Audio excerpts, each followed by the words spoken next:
नमस्कार, मैं हूं जयश्री नागदा और आप देख रहे हैं बेबाक बोल। दोस्तों, बिहार का चुनाव इस बार एकदम अलग चल रहा है। एक तरफ बीजेपी, एनडीए, मोदी की रैलियां और दूसरी तरफ एक अकेला नाम जो पूरे बिहार की राजनीति हिला चुका है और वो नाम है खेसारी लाल यादव। जी हाँ, वही खेसारी लाल जो भोजपुरी सिनेमा के सबसे बड़े सुपरस्टार हैं। आरजेडी ने इस बार छपरा से खेसारी को मैदान में उतारा और देखते ही देखते बीजेपी के सारे समीकरण गड़बड़ाते चले गए। अब हाल यह है कि जिस सीट पर पिछले 20 साल से बीजेपी का परचम लहराता रहा, वहां भीड़ सिर्फ खेसारी लाल की सभाओं में उमड़ रही है। लोगों की दीवानगी इस कदर है कि जहां खेसारी पहुंचते हैं, वहां सड़कों पर जन सैलाब उमड़ पड़ता है। बीजेपी के स्टार प्रचारक भी इसके आगे फेल हो गए हैं। खेसारी के बढ़ते जलवे को देखकर बीजेपी की हालत ऐसी हो गई है कि उसने अपने सारे भोजपुरी के स्टार प्रचारक मैदान में उतार दिए हैं, जैसे मनोज तिवारी, रवि किशन, निरहुआ, सबको।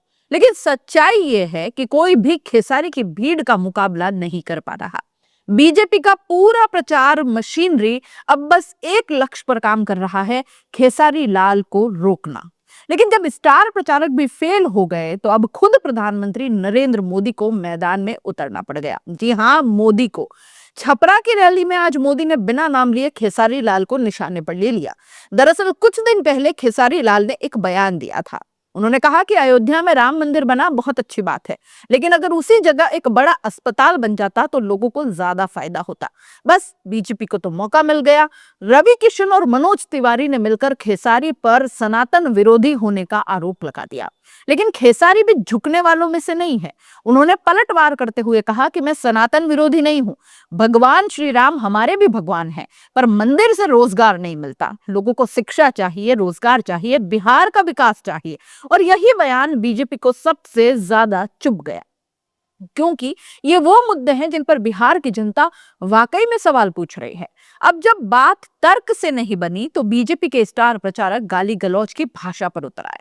निरहुआ, जो बीजेपी सांसद भी हैं, उन्होंने टीवी इंटरव्यू में खेसारी के लिए बेहद अपमानजनक शब्द बोले। उन्होंने कहा कि अब खेसारी यादव नहीं, यदमुल्ला बन गए हैं। और यहीं से बवाल मच गया, क्योंकि यदमुल्ला शब्द यादव समाज का सीधा अपमान माना गया। यादव समुदाय, जो खुद को भगवान श्री कृष्ण का वंशज मानता है, वो इस टिप्पणी से भड़क उठा। यादवों ने सोशल मीडिया पर निरहुआ और बीजेपी के खिलाफ जबरदस्त मोर्चा खोल दिया। लोग कहने लगे कि जो खुद को हिंदुत्व का ठेकेदार बताते हैं, वो कृष्ण वंशी समाज का अपमान कैसे कर सकते हैं। छपरा बीजेपी का गढ़ माना जाता है। यहाँ करीब 90,000 बनिया वोट, 50,000 राजपूत वोट है। दोनों बीजेपी के कोर वोट बैंक है। लेकिन इस इलाके में 45,000 यादव और करीब 39,000 मुस्लिम वोटर्स भी हैं। और जब से आरजेडी ने खेसारी लाल को टिकट दिया है, माई गठजोड़ यानी मुस्लिम और यादव ने जबरदस्त पकड़ बना ली है। अब अगर इसमें थोड़ा भी फ्लोटिंग वोट यानी नौजवान या सवर्ण मतदाता खेसारी के स्टारडम में फिसल गया तो बीजेपी की जीत का रास्ता कठिन हो सकता है। और यही डर बीजेपी को सता रहा है। इसलिए मोदी को खुद मैदान में उतरना पड़ गया। छपरा की रैली में मोदी ने खेसारी का नाम नहीं लिया, लेकिन बात सीधे उन्हीं पर थी। मोदी ने कहा कि जो लोग आज राम मंदिर को लेकर सवाल उठा रहे हैं, वे हमारी आस्था का अपमान कर रहे हैं। अब ये वही बात थी जो खेसारी के बयान से जोड़कर पूरे मीडिया में फैलाई जा रही थी। स्पष्ट है कि प्रधानमंत्री स्तर पर खेसारी लाल की चर्चा बीजेपी के लिए सरदर्द बन गई है। खेसारी लाल भी किसी से कम नहीं। उन्होंने खुला चैलेंज दे दिया, रवि किशन और मनोज तिवारी दोनों साथ में रोड शो करें, मैं अकेला करूंगा, देखते हैं किसकी भीड़ बड़ी निकलती है। इस बयान के बाद सोशल मीडिया पर खेसारी बनाम बीजेपी पूरे चुनाव का नया नैरेटिव बन गया। लोग कह रहे हैं कि पहली बार किसी फिल्म स्टार ने बीजेपी को अपने प्रचार से इतना तंग कर दिया है। भीड़ का मतलब इस बार जोश जेसीबी वाला नहीं है। अब कोई बोले कि भीड़ तो जेसीबी की खुदाई देखने से भी जुट जाती है, सही बात है। लेकिन छपरा के सड़कों पर जो भीड़ खेसारी के लिए उतर रही है, वो सिर्फ मनोरंजन के लिए तो नहीं उतर रही, वो गुस्से में है, बदलाव के लिए है। क्योंकि खेसारी जब बोलते हैं कि राम मंदिर ठीक है पर रोजगार भी चाहिए, तो जनता को लगता है कि मुद्दा तो असली यही है।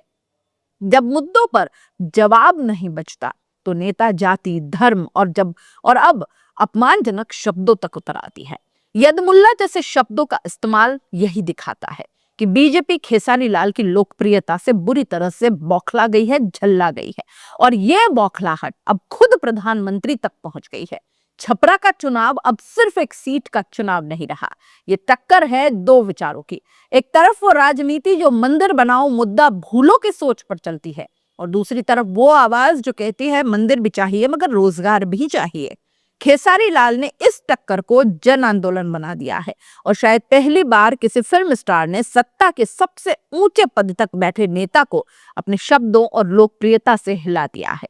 बिहार का चुनाव अब खेसारी लाल बनाम बीजेपी नहीं रहा, बल्कि जनता बनाम सत्ता बन गया है और छपरा की भीड़ अब सिर्फ देख नहीं रही, सोच भी रही है। आप इस पूरे मामले को कैसे देखते हैं? अपनी राय कमेंट बॉक्स में जरूर लिख भेजिएगा। जाते जाते चैनल को लाइक, शेयर और सब्सक्राइब जरूर कर दीजिएगा। नमस्कार। वालों को, कांग्रेस वालों को राम मंदिर जाते देखा क्या अयोध्या में? नहीं, क्योंकि उन्हें डर है कि अगर वे अयोध्या में प्रभु श्री राम के दर्शन कर लेंगे तो उनकी वोट बैंक नाराज हो जाएगी, तुष्टीकरण का गणित बिगड़ जाएगा, एक घुसपैठिए उनके माथे पर चढ़ जाएंगे। साथियों, पिछले साल जनवरी में प्राण प्रतिष्ठा के बाद से राम मंदिर के दर्शन के लिए 6 करोड़ 65 लाख से ज्यादा लोग अयोध्या जा चुके हैं, यानी करीब 2.25 करोड़ लोग अयोध्या गए हैं। देश विदेश के लोग वहां पहुंचे हैं।